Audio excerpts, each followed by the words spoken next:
தீமா தீமா தீமா தீமா தீமா தீமா. சூப்பர் பாட்டு, கிளாப் பண்ணுங்க.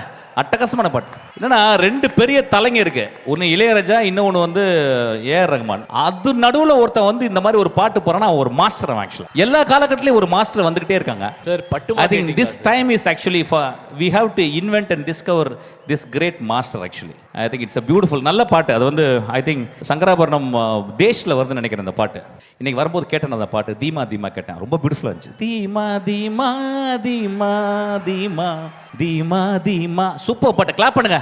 அட்டகாசமான பாட்டு. நான் காலையில் ப்ளே பண்ணேன் அந்த பாட்டை, பாடிக்கிட்டே ப்ளே பண்ணேன். எனக்கு ரொம்ப பியூட்டிஃபுல்லான சாங் அது. ரொம்ப அப்புறமா கடைசி பாட்டு எனக்கு ரொம்ப பிடிச்சது, அந்த அந்த சோகமான பாட்டு. பியூட்டிஃபுல்லி என்னன்னா ஒவ்வொரு பீரியட்லேயும் ஒரு மியூசிக் டைரக்டர், ஒரு சிறந்த மியூசிக் டைரக்டர் நம்ம என் பாட்டை என்னை எப்படி கேட்குறவங்களுக்கு நான் எப்படி கொடுக்கணுங்கிறக்க அவன் ஒரு சஃபர் பண்ணுறான்ல, சஃபர் பண்ணி டியூன் பண்ணுவான். நான் ராஜா சார் போகும்போது உட்காரும்போது அவர் சும்மா அவர் பண்ண மாட்டார், சஃபர் பண்ணுவார். நீங்கள் ஏஆர் ரஹ்மானுடைய பாட்டை நீங்கள் கேட்டிங்கன்னா அவருடைய சஃபரிங் தெரியும். ஒரு நோட்டில் இருந்து ஹி வில் ஜம்ப், ஆக்டேவ் விட்டு தள்ளி தள்ளி ஜம்ப் பண்ணி அவர் கண்டுபிடிப்பார். அந்த மாதிரி ஒரு பெரிய சஃபரிங் பண்ணியிருக்கான் ஆக்சுவலாக வந்து.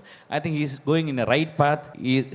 I think is already achieved, but சினிமாவில் அச்சீவ்னு கிடையாது. Is going to grow like a huge one. Actually is ஒரு இன்டர்நேஷனல் கம்போசராக அவன் நிச்சயமாக வந்துடுவான். ஆக்சுவலாக நான் ரொம்ப பிடிச்சது சின்சியர்லி, எனக்கு ரொம்ப சந்தோஷம் இந்த மேடைக்கு வரதுக்கு. அது ஒரு ரீசன் ஆக்சுவலாக.